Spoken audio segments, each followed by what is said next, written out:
Okay. Hello, everyone, and welcome to Many Moving Parts. My name is Jason Pollock. I am a registered social worker and psychotherapist, and I have the great pleasure this evening to sit down with a friend and a previous colleague, just up until recently, a colleague of mine at the CMHA, and this is Genevieve Desrochers, and she has agreed to tell us a little bit about herself and about her story.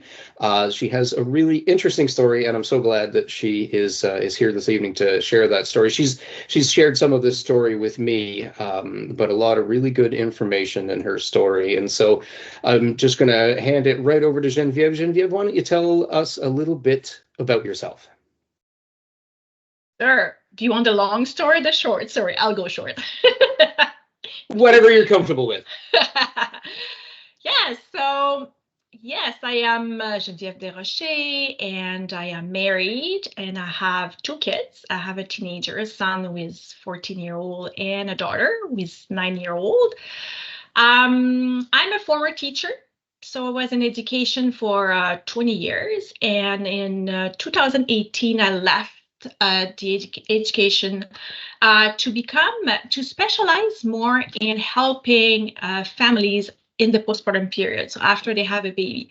So I studied to be a postpartum doula. So a postpartum doula is someone who come into the house with the family after they have a baby, and to provide, physical support, helping in the house, emotional support, informational support. So this is something my heart was really into, helping people because of my story, but I will get on more like during this podcast. So I did that for a few years, and then with the intention eventually to study and become a therapist, actually, and focus on the perinatal mental health, so pregnancy and postpartum mental health. So I am now currently doing my master's degree in counseling and psychology, and doing my practicum as a registered psychotherapist, qualifying right now. Mm-hmm. Excellent. And working, well, I'm absolutely sure. Yeah. And working for CMH as well, too. I'm a mental health promoter. So this is something like very important for me to talk about mental health and, to erase the stigma attached to mental illness. And I think this is a subject that we need to talk a lot more. So this is a big passion of me. Well, absolutely. And that's why I wanted to get some people together on this podcast just to talk about their own sort of lived experiences. A lot of people in the mental health field have had their own challenges with mental health, either themselves individually or they've been touched by it in their own lives. And you have certainly been touched by it. And I was just hoping that you could share a little bit about your journey. Yeah, so as I said, like my oldest is 14-year-old, and so 14 years ago, I gave birth to my son. I had quite a normal pregnancy, a little bit of challenges here and there, but quite normal. And we had a midwife. We wanted to have a home birth, and actually, like, the birth didn't go according to our plan. So we ended up at the hospital. Extremely long birth, difficult, but baby was born healthy, and I was exhausted, but like, happy to have the baby, and midwives were amazing. And I didn't sleep for almost 3 nights. So very, because of the birth being very long. And, after you have a baby, so excited. Oh, I have the baby. Wanted to take care of the baby. And, in the hospital, we don't sleep much. And so what happened was, actually, I came back home, and I experienced what we know now as kind of a manic episode. So I was not feeling the need to sleep. I was super, super happy. Normal to be happy with a kid, having a baby, but that was to an extreme kind of thing, and sending lots of emails and being on Facebook. And so very, even when baby was sleeping, I was not really sleeping. And I was even writing. I like to write. So I was writing stories in the middle of the night, which was, was not normal. And when I was trying to nap, like not being able to nap. So that lasted, for a while. And then some psychotic symptoms started to appear. What I mean by that is that I started having delusions. So every time, for example, my husband would go out of the house, I was convinced that he would die. Like, oh yeah, he's gonna get in a car accident. So I was like really, really anxious about that. And I was, for me, that was the truth. This will be happening for sure. I had delusions about very religious at the same time. When people are in a psychotic state, like I was, sometimes it's very like religious. So I was thinking that this Holy Spirit was talking to me and asking me to prevent like something like very bad that would happen to my sister. So I was in the middle of the night, like, okay, I need to write an email to my sister and obey the Holy Spirit. Like I thought I was in direct contact with, the Holy Spirit. So my husband knew, like, could tell like something was going on. He was kind of getting worried. And what worried him the most is that all of a sudden, like, I started having panic attacks and hallucinations, but basically hallucinations in my body. So I was feeling a lot of pain in my leg, thinking it was a blood clot. And I was limping during the day and couldn't sleep because I was in so much pain. So that's when we reached out to the midwife, and midwife, we went to see the midwife, and the midwife was very concerned. And my mood was kind of shifting and up and down and up and down. So yeah, I ended up at the emergency. She says, this is an emergency and you need to go, you need to go to hospital. So I was not, really aware, like I was scared, but at the same time, not really aware of what was going on. And after a series of tests, at the emergency, how do you call that? Like when they they look into my leg, like, I forgot the word. A biopsy? No, sorry, my French. When someone is pregnant, like we do on the belly? Ultrasound. There you go. Yes, an ultrasound on my leg. So they found nothing. Everything was normal. They did some physical tests. Everything was normal, and they were about to send me home. And then my midwife who came to visit, she talked to me after. She says, like, I don't think, do you want to go back home? Is it like, no, by now I knew that something like was wrong. Same thing for my husband.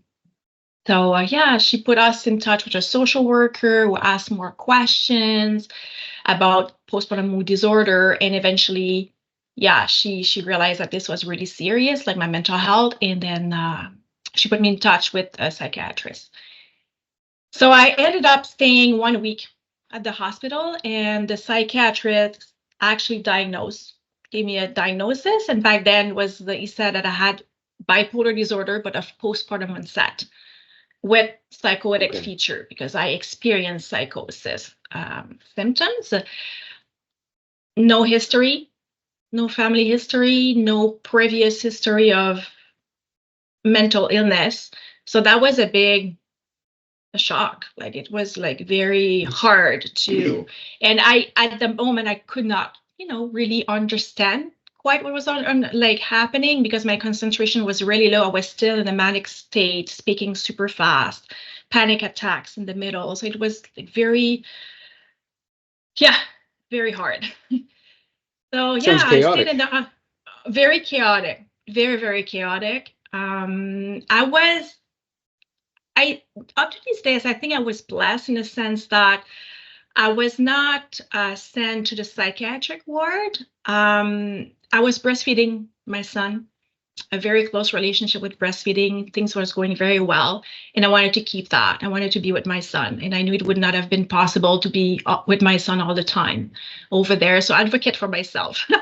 And if, I was in another room in the hospital, so I needed someone to be with me all the time. So my mom came, my husbands were there, they were spending the day. I was able to be with my son during the day, but as long as someone was with me. And during the night, my mom and husband and my baby were going home, and then I could rest, sleep, which was essential, to get back to sleep. I was put on medication. And yeah, after 1 week, I was able to go back home with support. my husband was working from home, and it was super important that I had someone with me because I was not totally back to normal. Of course, the medication was effective, but still, I still had a little bit of symptoms, a little bit of psychosis, still a little bit, like not major, but my concentration was low, a little bit of manic symptoms, still a little bit, but good enough to be able to be home with people around me. So my mom stayed for a while as well. And yeah, it took, I don't know, like maybe 2 months to a month and a half to kind of feel more like myself again. Yeah. And my concentration to come back, it took a while. My confidence in myself, I lost confidence in myself. Like it was really hard. It's oh my God, I might get emotional a little bit here. That's okay. Yeah, it was very difficult because I felt like I lost myself. Like I couldn't recognize, like when my husband was telling, there's some stuff I had forgotten because I was not myself at that moment. So I forgot some stuff, and my husband was telling me more like what happened in the hospital and everything. I was like, oh wow, this was like very, very serious. And it was an emergency, you know. And psychiatrist was amazing, amazing support. He came multiple times at the hospital, and after I was seeing him as an outpatient. So I kept on seeing him on a regular basis. So he was monitoring my medication and how I was doing, and a lot of psychoeducation about what I was going through as well. So very comforting to have good information and letting me know that I was not alone. Like he had other patients that went through the same thing, other moms that experienced the same thing. Even though it's rare, like what I've been through, it's pretty rare. But it was like, you know, like other people can live a normal life after this. And at that point, we didn't know it was just postpartum related. There had been a chance that it would have been like bipolar disorder, like ongoing. So he couldn't tell me back then, promise me, oh, you know, you'll feel better and you will recover kind of thing. But he said in many cases, it's just postpartum related, and, you know, medication, you don't need to take it anymore, maybe after 2 years, and we'll cease. But he was very hopeful. Very like, he was even like, even if you end up with a final diagnosis of postpartum bipolar disorder, people can live a life, you know, and learn to live with it and live a normal life, you know, with it. So it's very, very hopeful, very helpful. Yeah, so I kind of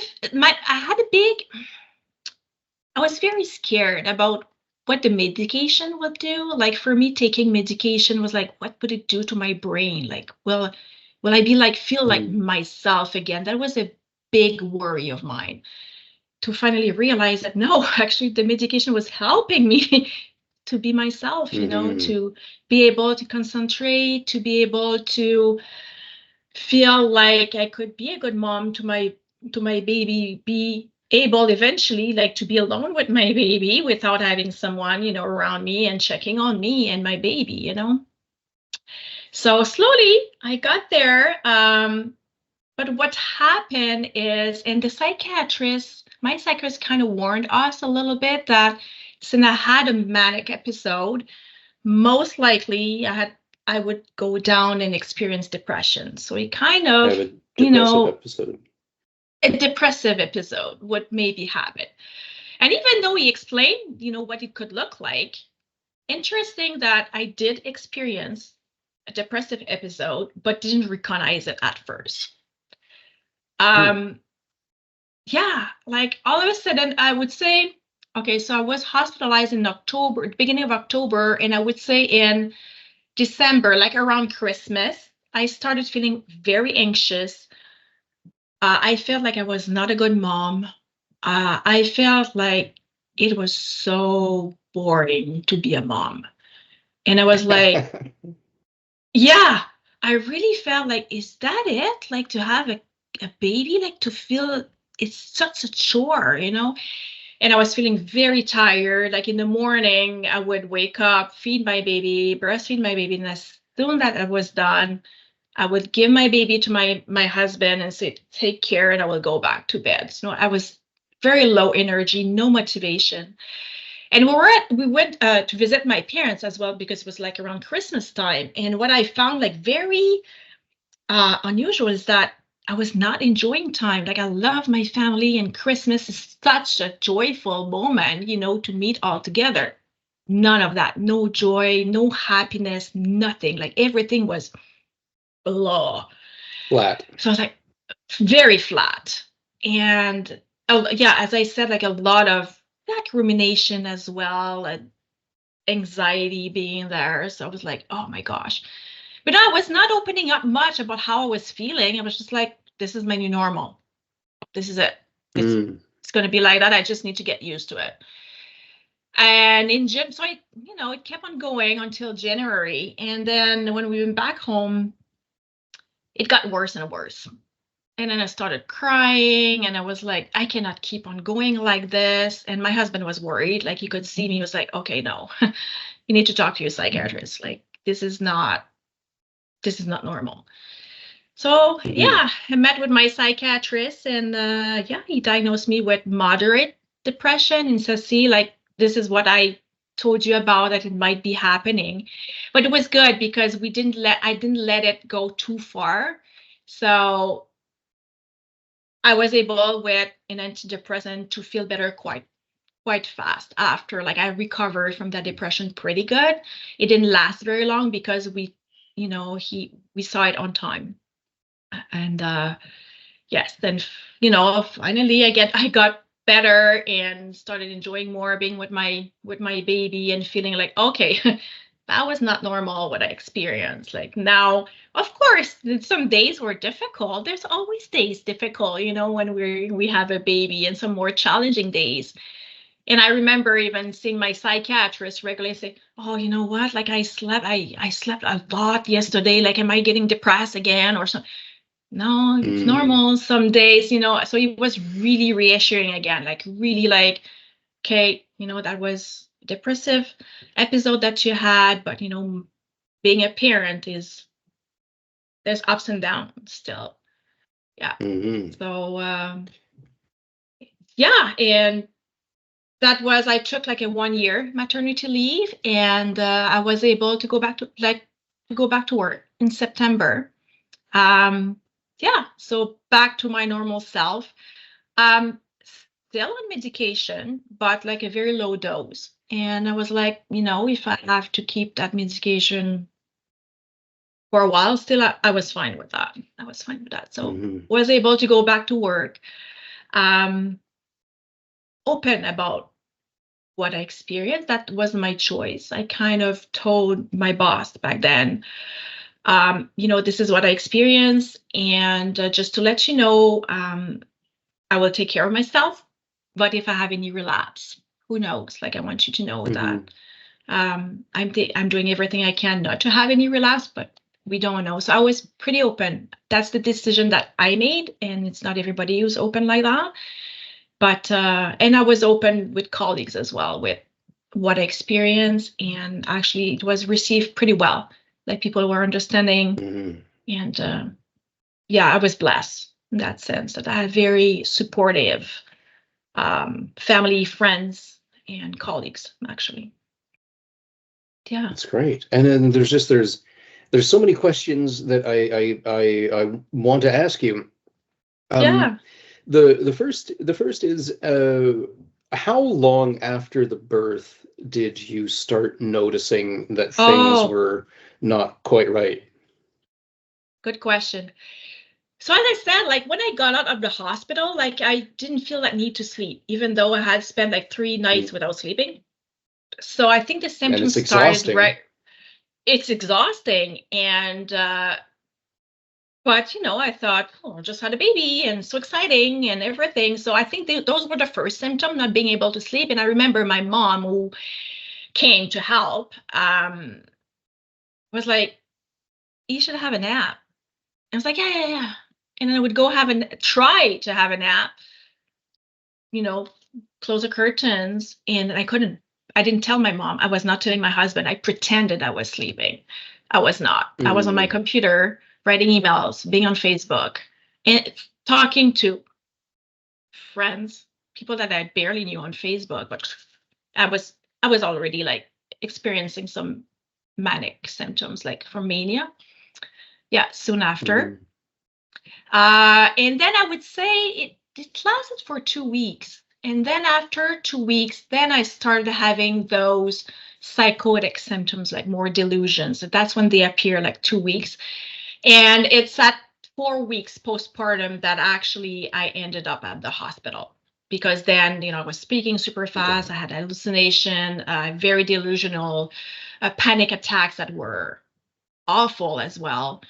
And so symptoms started as soon as I got out of the hospital, but more like to be more so that my husband started noticing, of course, before like that 4 weeks.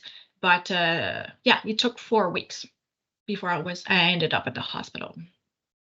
Yeah. Okay. Now, so our OBGYN, I remember, had a conversation with my wife and talked to her about the possibility of postpartum depression.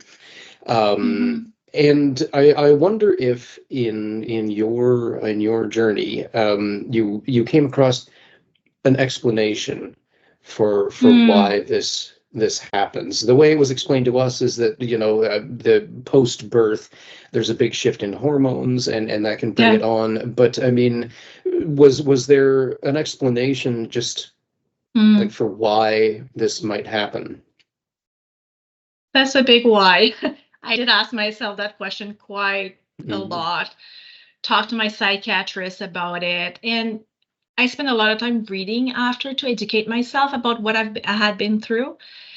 And the way my psychiatrist explained, and the way, what I've learned in reading, like there's not one specific reason. I still don't know exactly what happened. And I think it's the mix of different things.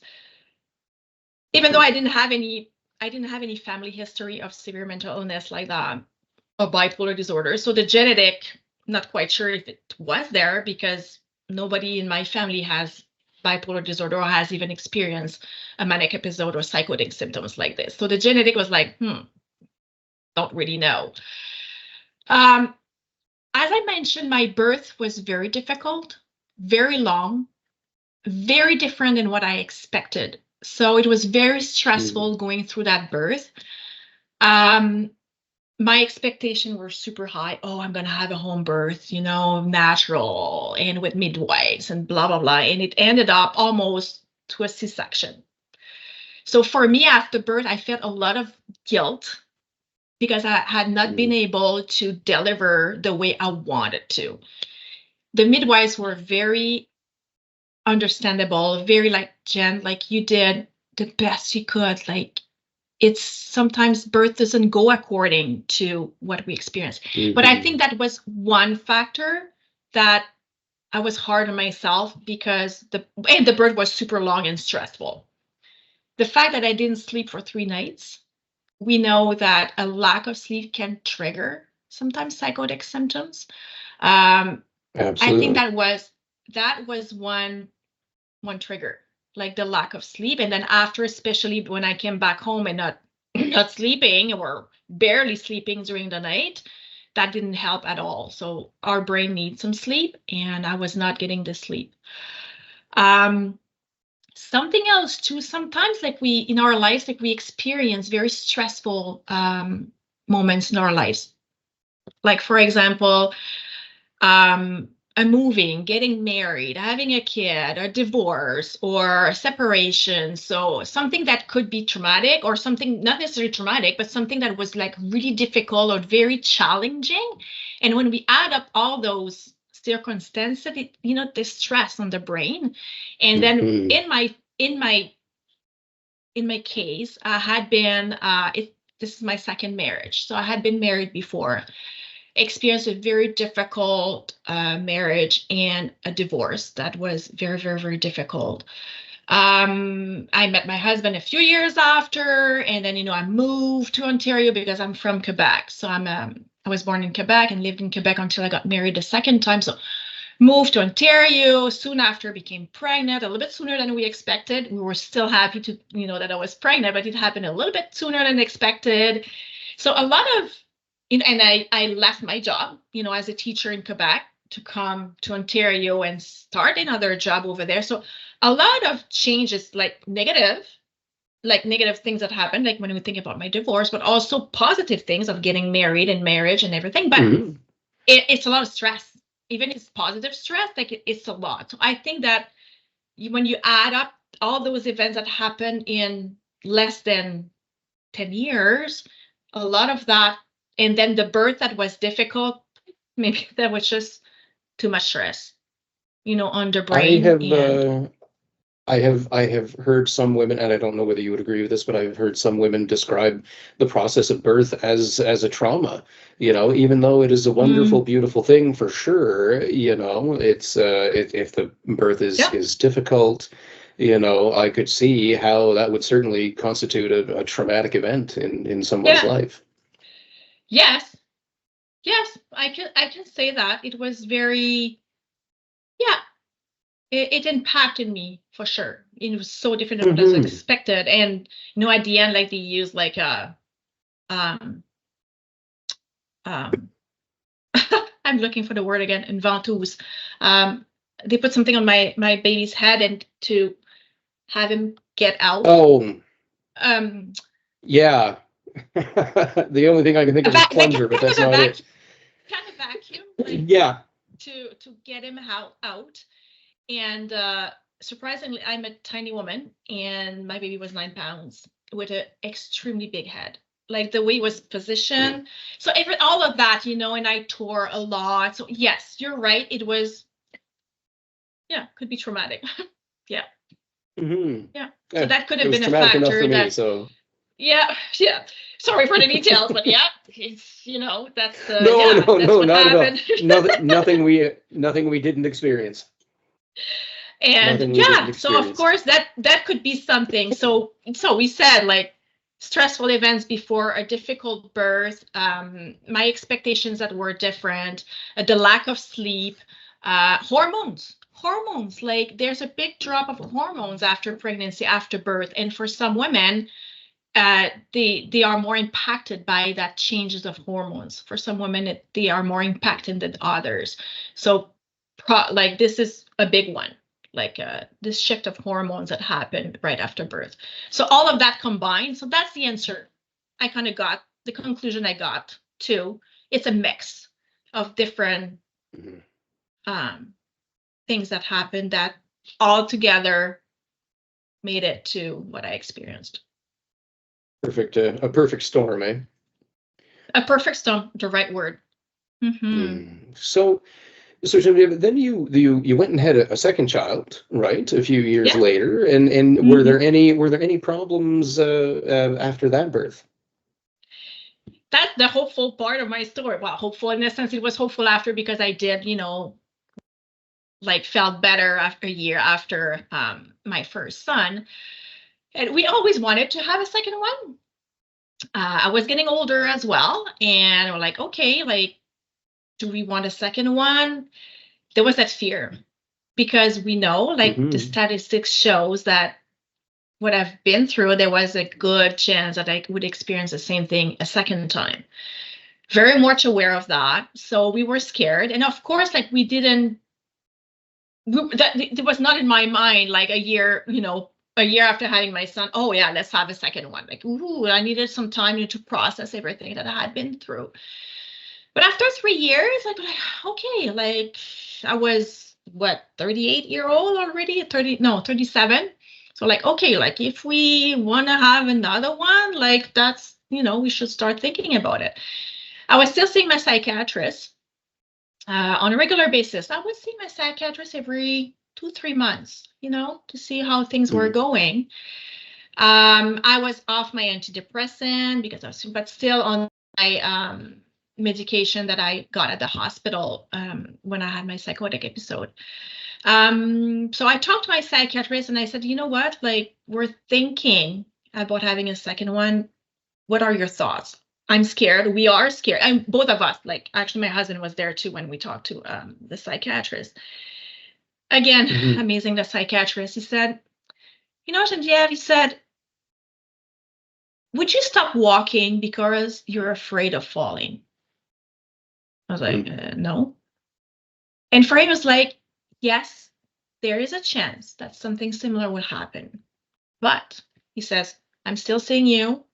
You know the symptoms pretty well. Your husband is very aware of what could be the like what are the symptoms of what you've been through. You could recognize quite fast. It's possible to remain on your medication. Like it was okay, even being pregnant on that medication. Like research showed that it was still okay. And he said, I will be there. I'll be there if anything happens. And he said, you know now what to do if something happens. And of course, it was all the preparation as well, preparing for that postpartum period. We knew I needed sleep. I needed some support. I needed to be able to nap when I needed to nap. So we needed to think ahead of putting in place a good postpartum plan to put all the chances on my side. So, and he was like, really like, you make the decision. But at the same time, he said, if you decide to have a child, you know, I'm behind you. Like I will, yeah. Like, I don't think it is like a really bad idea to do that. So that really felt comforting for my husband and I. And we took the time to think about it and finally decided, yeah, like we'll do it. We will do it and we'll prepare. Like we'll really prepare for that second child. It took a year to become pregnant. Over a year, actually, almost a year and a half. Like with my son, it was a little surprise. The second time, we were expecting it to come like really easily, and it took a while. Fertility treatment. Actually, we went to a fertility clinic. It did happen. A very nice pregnancy, no issue with my mood, nothing. I kept my medication during pregnancy. I mean, I felt great the whole pregnancy, but we prepare. Like we had a plan for the postpartum. So important.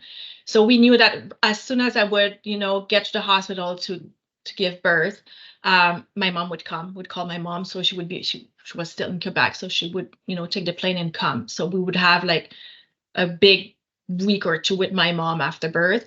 We planned for my sister-in-law to come after, you know, to make sure that we'd have people who would, you know, cook for us, clean the house, even though my husband was still working from home, like to ensure that someone would be taking care of the baby so I could, you know, sleep when I needed to sleep.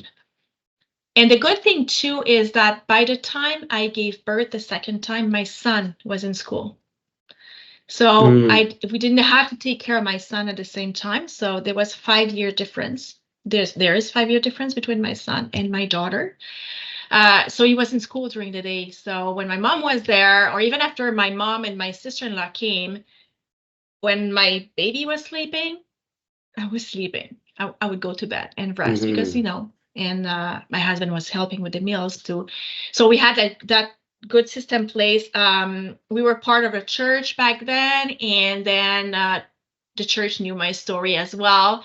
And so people would come and bring meals during the first few weeks after birth. So, you know, again, nice. I think that was more after my mom and my sister-in-law left, though. Yeah, so because they were cooking, so a little bit later on. So we had help again with that. I had good friends as well, like very supportive, coming to visit if I needed some company. And my psychiatrist was following up too. Like I had like closer appointments with him. And we did increase the dose a little bit after birth, just in case, you know, increase just to prevent any relapse. I did experience a little bit of anxiety, which is, you know, quite normal after having a baby, but no relapse at all. Everything went smoothly. But as I said, I was sleeping. And I had midwife also the second time. As well, but this time like no home birth. Like they wanted to make sure that everything would be fine. So I did have a hospital birth. Very, very different than the first time. It happened so quickly. Like I got to the hospital and I was 9 centimeters and, 40 minutes after baby was born, like a totally different experience. Yeah. So I think that helped as well because I deliver like by the end of the afternoon. So during that night I was able to sleep. So I didn't spend like a night up at all. So because the labor was so short. So my sleep was not affected. I was able to, I was breastfeeding. I mean, waking up with the baby, but actually I didn't have a full night of sleep. My nights were good. I was able to sleep. So that was really, really helpful. Yes. So yeah, and the second, postpartum period was very good. I took care of myself and, the priority was my sleep. So even if there was dishes on the counter and sometimes would order food or whatever, like I really, really made a special attention to my sleep. Moving to like doing a bit of exercise, going outside, seeing some friends, and to be able to feel like I felt supported in that second time around. Yeah. So it was very, it's a very hopeful story because I'm not here to say that there's still a chance I could have gone through the same thing again. It didn't happen. Yes, we had a plan. And I think that even if you have a plan, even if the plan was the best, it could have still happened. But in my case, it didn't. And if it would have happened, we would have been ready. We had the support in place. Like we had my psychiatrist and we knew exactly what to look for. So I don't think it would have, it would have been a different experience if it would have happened a second time. Well, and you said something interesting. We knew what to look for. Now, obviously, in the first pregnancy, not during the pregnancy, excuse me, after the birth and the postpartum period, there were obvious signs, but they only became obvious after a while. What were the signs that you would have been looking for in the second postpartum period? Like, I mean, I assume at a certain point, like a few days after the birth, you were like, people around you, and you said yourself, well, I'm excited, I'm writing emails because I'm excited about having a baby and all that sort of stuff. But at a certain point, that moved into a realization of, okay, something is not quite right here. So what was kind of the aha moment for you where you realized that this wasn't just excitement, that there was something that was impacting your mental health here? You mean the first time what I was experiencing? Yeah, well, the first time, sorry, I guess I asked two questions at once. Yeah, because I think you said the second time how we would have recognized something was happening, or you want me to answer more? What would have been how did I recognize it? Okay, what would have been a tip off? Like, first of all, like the first time I kept a lot for myself. Like I didn't tell my husband that I was not sleeping or that I was writing stories in the middle of the night, because I was like, no need to tell them or whatever. So the second time for sure would have been, I prepared myself to tell my husband everything that was going through my mind. Like, so one thing that would, for example, if I would not have been sleeping or not being able to sleep when baby was sleeping, that would have been a big, something here is happening. Because like, like we've been through a delivery, we're tired, even though like was able to sleep, it's tiring. Like the body needs to recover after having birth, giving birth. And yes, I was breastfeeding. My baby was waking up every 2-3 hours, so it's normal to feel tired. And if I would not have been able, after feeding my baby, to go back to sleep, that would have been like, something is happening. Or that feeling of, being on a high. How can I explain this? Super happy all the time, but like, I guess.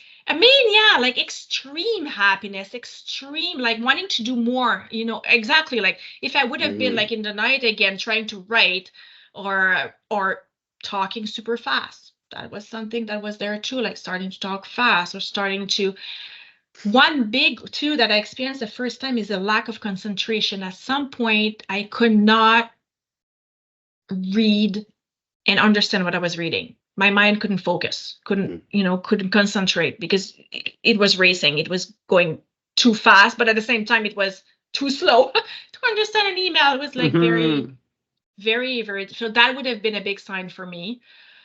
And if, my thoughts would not have been rational, like if I would have kept telling my husband, oh, like being like delusions or thinking, oh, this is, I don't know, like the Holy Spirit is talking to me, or I believe this thing and I'm convinced about this thing or this theory, or that would have been a big sign for my husband that something was off, like something was going on.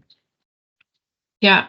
So, but out of curiosity, because you've mentioned a couple of times that you were keeping a lot of your symptoms from your husband and from your family. Like you weren't telling them that you weren't actually napping when you were pretending to go nap. You were on Facebook and writing stories in the middle of the night. On some level, did you recognize that something was wrong, or were you thinking, if I told people, they're going to tell me that something's wrong? Like what?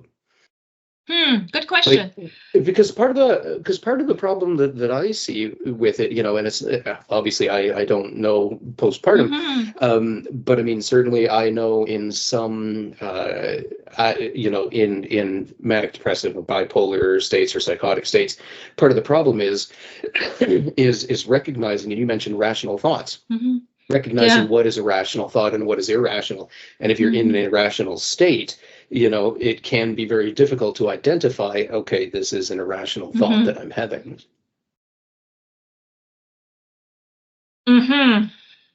So did you feel that something was wrong and that's why you weren't telling people that you were up in the middle of the night writing stories? Maybe. Probably I knew that something was wrong. Yes, but it felt so good. It felt so good. Like when we experience mania, like we don't want it to stop. So maybe I didn't want it to stop. Maybe that's why I kept it for myself. But I did at some point open up about it, because I remember after that 2 weeks of feeling like super high, I started to feel concerned, because I remember one morning I woke up and all of a sudden I felt extremely tired, like poof, as if like, so that concerned me all of a sudden. And then we had an appointment with a lactation consultant, because my midwife was a little bit worried because my son was not getting back his weight, from birth. So that's one thing too, that I didn't sleep much, because I was supposed to feed him every 2 hours, like even like during the night and everything, and then go back to the clinic to make sure that he was gaining weight. So we went to see the lactation consultant at the breastfeeding clinic, and at that point I said, you know what, I can't sleep. I can't. Like, I'm trying to have a nap and I can't. Like, and then she gave me a few tips, like, close your curtains, take some hot milk.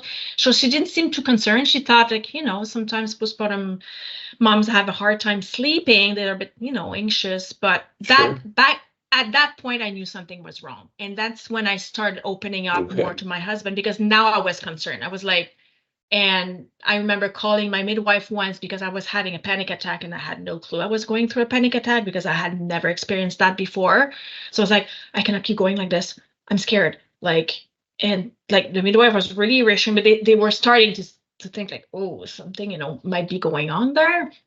And that pain in my leg as well. I was telling my husband, I think I have a blood clot. And my husband had that before. Like he had experienced that. So I was like, what was it like for you? And I was very concerned. And my husband was like, I was concerned, and he got like really concerned too. And the fact that I was limping and like I was trying, that pain was not going away. I couldn't sleep. So at that point, like, I think because the symptoms were more negative in a sense, like I was having panic attacks, I had pain, and I felt like really not good. I was like, okay, like now I want to sleep because I feel tired. I can't sleep. So now at that point, I started being very open about what I was experiencing. And that's when, my husband got very, very worried. And yeah. So I mean, this situation clearly went beyond the baby blues, as they call it, Oh yeah. Oh yeah. So I think that when the symptoms were more fun kind of to experience, I was like, oh, I'll keep it to myself kind of thing. But when it started being like a nightmare, yeah, I opened up about it. Mm-hmm. Mm-hmm. Wow. So, is there something that you wish you had known back then? Mm. You know, like if there's people listening who, are about to have a baby, have just had a baby, are concerned about their mental health. I mean, is there something that you know now that you wish you'd known back then about the experience, about the Mm-hmm. symptoms, about how it can show up? Yeah. Oh my. You know, this is why I'm doing what I'm doing right now. um, I wished people would have known, would have told me, like in prenatal classes, or that we hear a lot about baby blues, postpartum depression, but there's other postpartum mood disorder in the postpartum period, like postpartum mood disorder. Yeah. So what I Mm-hmm. experienced, as I said, was very, very rare, very, very rare. Actually, like the psychiatrist diagnosed me with bipolar disorder of postpartum onset with psychotic features. Some people, I don't know, I've been reading a lot of, research and everything. Some people would call it like postpartum psychosis as well. Like, so it's just like related to the postpartum period. Um, when I tell my stories, some people say, oh, that's postpartum psychosis because, yeah, some people call it that way too. Anyway, this is like super rare. Like it's one to mother out of 1,000. So it's very rare, but Okay. it is something that could happen. And I was not aware. I was not aware of that. I knew about postpartum depression, the baby blues, but not more severe postpartum mood disorder. I didn't know about the symptoms. So this is something I would have liked to be told before. So if I would have known that this is, even though it's rare, very rare, it's still a possibility, and to recognize the symptoms. And same thing with my husband. If my husband knew, and actually, you know, what is interesting is that my husband started feeling very concerned because he knew someone close to him that had bipolar disorder that went through a psychotic episode. And he was like, oh, it looks like my wife is going through he could see some symptoms of us having Mm, and could think about that person that he knew. And he was like, that sounds very alike, like the same. So that, that started mm-hmm. worrying him. That's why. But like, if he would have known that in the postpartum period, a mother can have psychotic symptoms and what those psychotic symptoms are, I think I could have got help even sooner. Like we got help good, like a Mm-hmm. month, but it could have happened sooner. So that's one thing I wish I knew about the different kind of postpartum mood disorder that can happen. So there's, yeah, postpartum depression, postpartum psychosis. There's even postpartum obsessive compulsive disorder, postpartum PTSD. That's something like that. Postpartum bipolar. Um, so yeah, these are all mood disorders, and I think that many parents don't know about those possibilities and how to recognize those symptoms.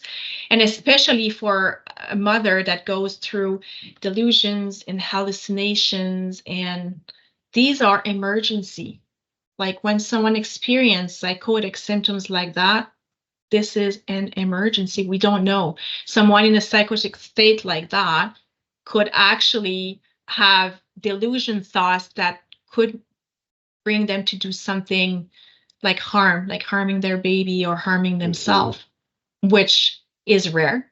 This is rare. And I didn't have those thoughts, but that is a possibility. So that's why, Mm-hmm. hospitalization has to happen. So I think this is super important for parents to know, like when those symptoms are there, okay, we don't wait. Like we go and get some treatment right away at the hospital. So Mm-hmm. something, yeah. And knowing that, yeah, just knowing what's normal to experience in the postpartum period and what are the symptoms that, it's time to go get some help. Like we were talking about the baby blues. So the baby blues, this is very common.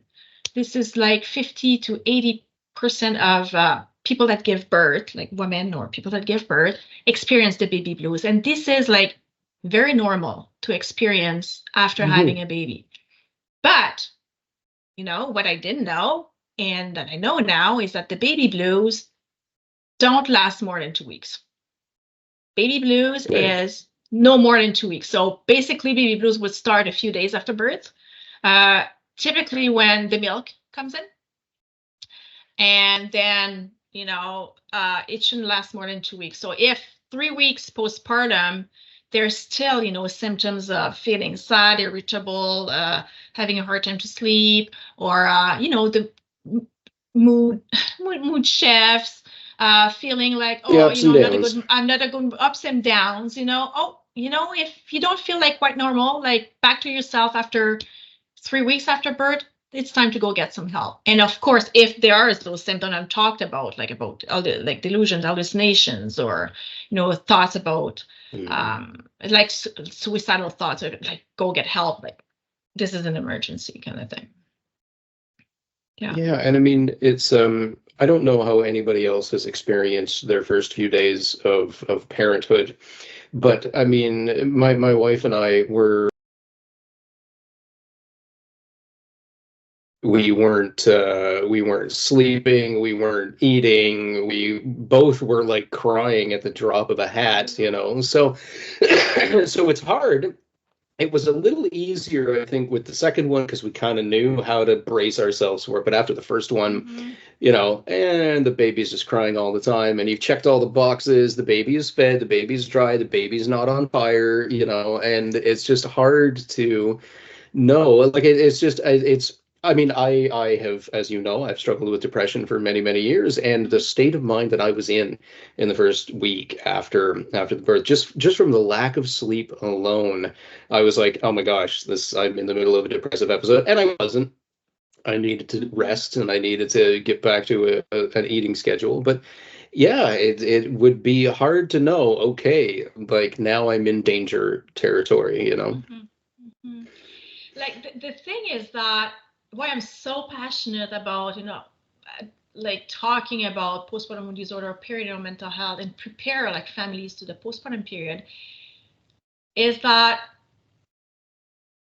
usually when a woman is pregnant and with their partner or someone is pregnant, we prepare for the birth. Oh, birth plan, we prepare, or we buy all the stuff, for the baby, or, everything to get ready. You get the nursery painted, you get the toys, you get the everything. But do we prepare for the after the baby is there? The support that we're gonna get. We'll need to sleep, like the meals, everything. Like it's such a big transition, and we prepare for the birth, but not enough for the postpartum period. We need a lot of support. It's beautiful to have a baby, to welcome a baby, but it's such a big transition. It's hard. Lack of sleep, and some parents experience a lot of challenges with if they decide to breastfeed, or even like bottle feeding, getting the bottles, sterilized and clean and everything. It's a lot of work. And baby waking up in the middle of the night, So that's why, like, when I became a postpartum doula, I was there, like, okay, you gave birth to a baby, and there to support. So I was doing that support, role that a family needs, after I was helping. But that's why I encourage, every time, like I encourage someone who I'm tempted to, when someone is pregnant, hey, have you heard about, how to get ready for the postpartum period? And we think about what kind of support you will need. And I sometimes hand out a book about, I have quite a lot of books about the postpartum period, but to prepare them to that big change that is happening. And, what I started doing as well is workshops as a postpartum doula, workshop in early on centers with moms, and talking about perinatal mental health, and talking about let's talk about it. I think there's still some stigma about, oh yeah, we hear about the baby blues, but that's like when a mom and a dad, because there's such a thing as postpartum depression for dads as well. Like, yeah. Mm. So it is, or just the non-birth partner, you know? The non-birth partner, exactly, the partner, totally. So there's, yes, that can happen as well, and it's more than we think. Do we talk about it? Not much, you know, like, I think there's still shame associated with that. We don't talk about it. Or we're starting to hear more.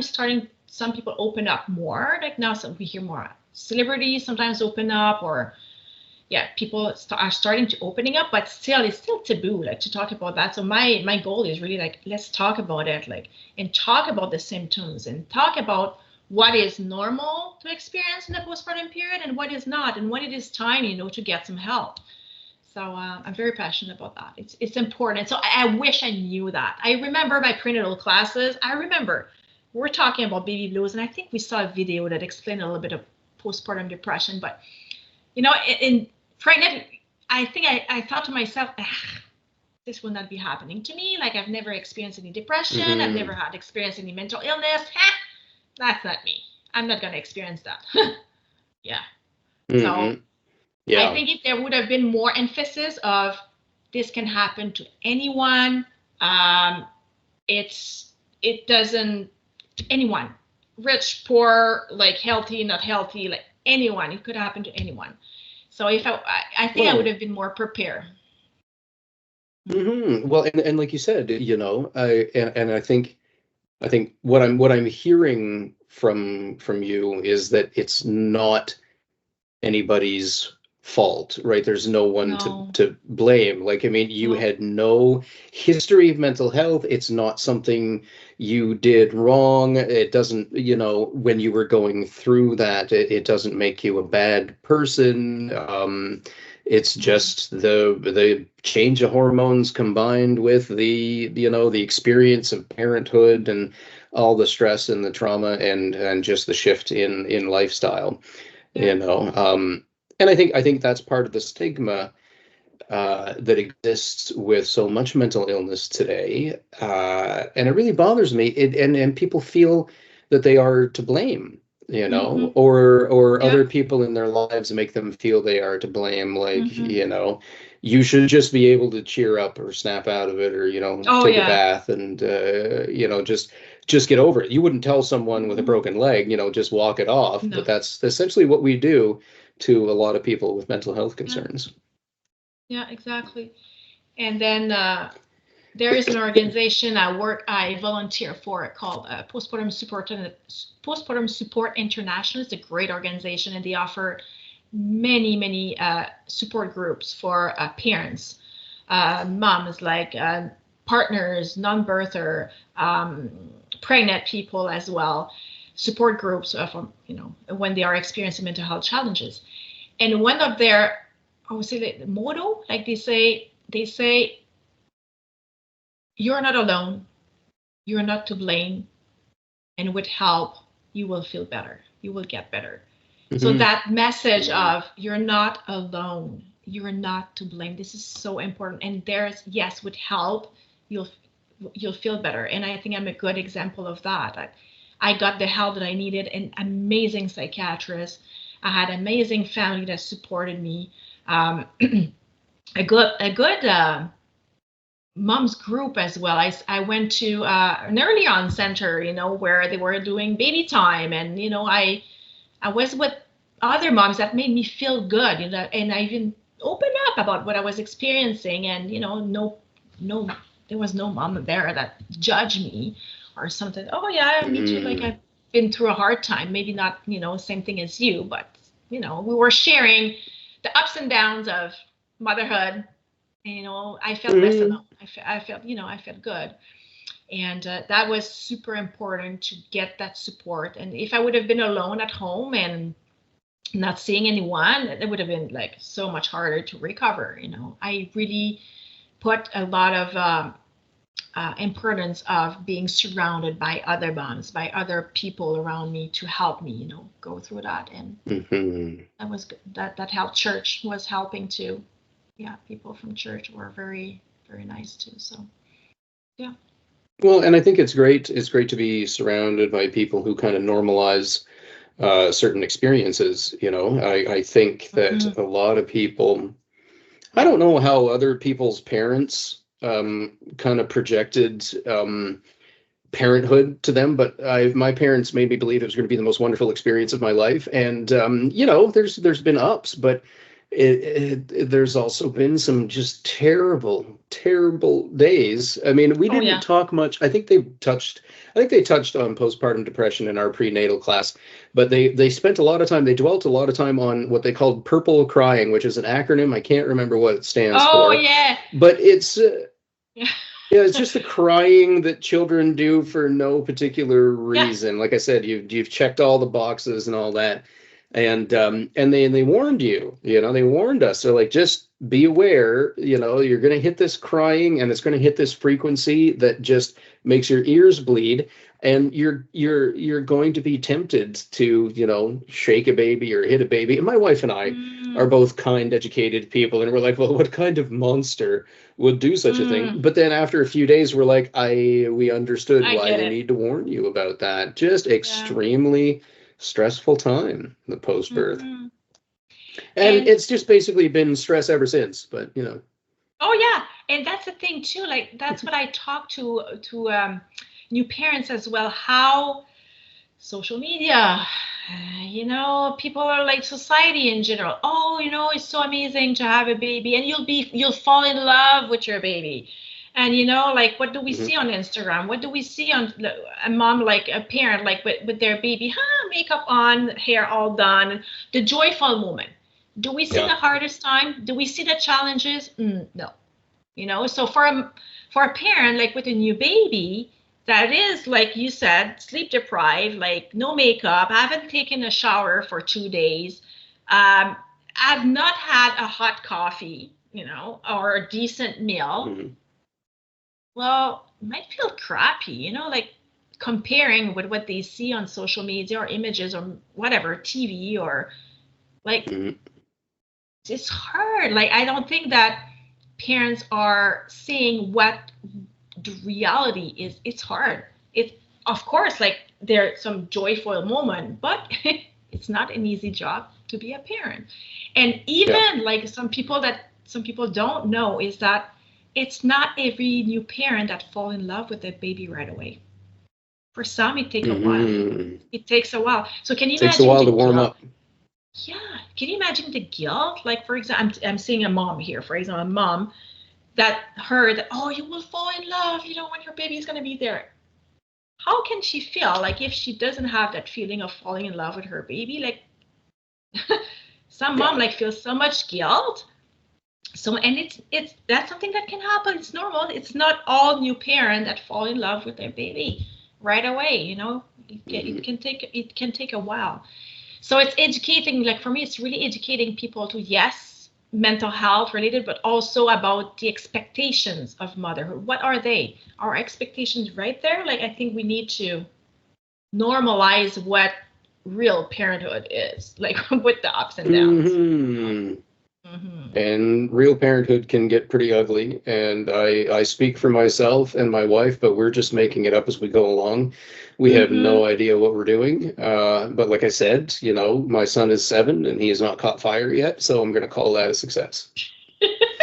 So Genevieve, I want to end, and I warned you about the last question, that the last question was going to be the message of hope. So let's just say someone is listening to this and they are either about to give birth, or they are, have just given birth, or are partnered with someone or know somebody that might be going through something similar. What is a message of hope that you could give to people listening?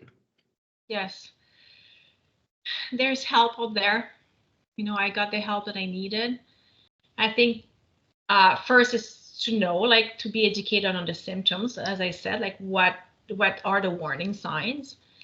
But if you're going through like a challenging time, and go ask for help, open up, and there is help out there. They are wonderful, like for example, like if you go see your doctor, you're asking for help, and the doctor, like, they will ask you questions they can direct you to some help. There's some, if people need, like more help with their mental health or their challenges, that's why I became a psychotherapist special, like that one to special. My niche would be like perinatal mental health. So there are some therapists, psychotherapists, that are specialized with, postpartum or perinatal, like pregnancy and postpartum. So there's help out there. The big message is you're not alone. You're not alone in this. As I said, I didn't see many stats, but it's almost 1 in 5 actually that experience a postpartum mood disorder. So it's common. It's not like it's common. I mean, it's common. It's 1 in 5, but I mean, you're not alone. And reach out for help. Go get some help. And the other thing is that if you go to a place and you feel like it's not the best help that you're getting, go knocking at a door. Go somewhere else. There will be someone can help. And as I said, Postpartum Support International is a great organization. But look, there's some moms group as well in early on centers. Sometimes some other places can have like peer support groups as well for parents that are going through challenges with their mental health in the postpartum period. So there are some resources out there for people that are going through a rough time. And know that you're not alone. I think and you will feel better. That's the big thing. Like even me, like with the worst time that I could experience, I got better. And as I said, I haven't had any relapse. I'm living a normal life. I mean, yes, I have to be careful, taking care of my mental health, getting good sleep and exercise on a regular basis and eating well to make sure, I remain stable and everything. But I'm back to myself. Like I recovered, like I feel I have a normal life, so yes, it's possible. And even when in the darkest moment, you'll feel better. You'll feel better with the help if you go get help. Don't stay alone with everything that you are going through. Open up, talk about it, go get some help, because with help you'll feel better. So in terms of help, what would you say, what is the first door that people should knock on? Because you said if you don't like the help that you're getting, knock on another door. What would you suggest should be the first place that people should go if they are experiencing what they consider to be a postpartum mood disorder? Well, like we have regular checkups, like with the family doctor with the baby, I think for the vaccine, or every 3 months, 4 months. And I think like what if the doctor is asking, so how are you feeling, like, and you're feeling like not feeling good, open up. Like this is family doctor would be like the first one. Or if it's like really soon after birth, open up to your midwife. If you have a midwife, or this is someone you can open up to, and the midwife can refer you to other resources, or would say talk to your family doctor, or go see your doctor and talk about it. So your family doctor would be one resource. As I said, it could be to reach out to therapists that specialize in perinatal mental health and open up about it. But I would say the first one would be your family doctor, and be really open about what you are experiencing. And they would ask you questions. You say, I'm not feeling quite right. I just had a baby, and they will ask you, like, they will probably probe and to ask you more questions to see how are you feeling. Some will use an assessment as well. There's an assessment that exists to see if someone is going through postpartum depression. So they might be used that to see if you are going through postpartum depression. So family doctor, and maybe then the family doctor would say, hey, it would be a good idea if you could, go see a therapist, or to talk about how you're feeling. Yeah, and in some circumstance, like in my situation, like it was a psychiatrist, like I ended up having a psychiatrist. But the first thing would be, I think, talk to your family doctor about it, and don't wait. Okay. Don't wait until it gets worse, because the longer we wait, the longer the recovery will be. So as soon as you feel like, my thing is like, if you don't feel like yourself, you feel that something is not normal, trust your gut. Talk about it. Go get some help. Because if you feel inside that something is not right, you're most likely right. So go talk about it to your doctor. It will be super important. Okay. Well, Genevieve, those are all of the questions that I have to ask. Is there anything else that you would like to add? What would I like to add? Yeah, maybe, the more information we know, the more information we have, the better chance to be more prepared as well. So I really encourage people that are thinking about having a kid, a baby, or are pregnant, as I said, prepare for the postpartum period as well. Get informed about mental health in the postpartum period. Get some information about that. Prepare the support that you're going to have. And go get some help as soon as you feel that something is not quite right. And I'm very passionate about this. And what I didn't mention in my story is that when I was in the hospital, even though I was still in the manic episode, deep down in my heart, I knew one day I'm going to help families that are going through similar challenges or that are going through a postpartum mood. I made that promise. That's 14 years ago. Yeah, and slowly that brought me to here, like where I'm studying to become a psychotherapist and to my master's in this. So sometimes the difficult challenges we're going through can lead us to a pathway that can bring something hopeful. Yeah, we can take those experiences and make them something productive. Take them and help other people who are going down that same path. Absolutely. Yeah. Very good. Well, Genevieve, thank you so much for spending this time with me. A lot of great information, and I'm sure that that our listeners are going to appreciate this information. So thank you very much.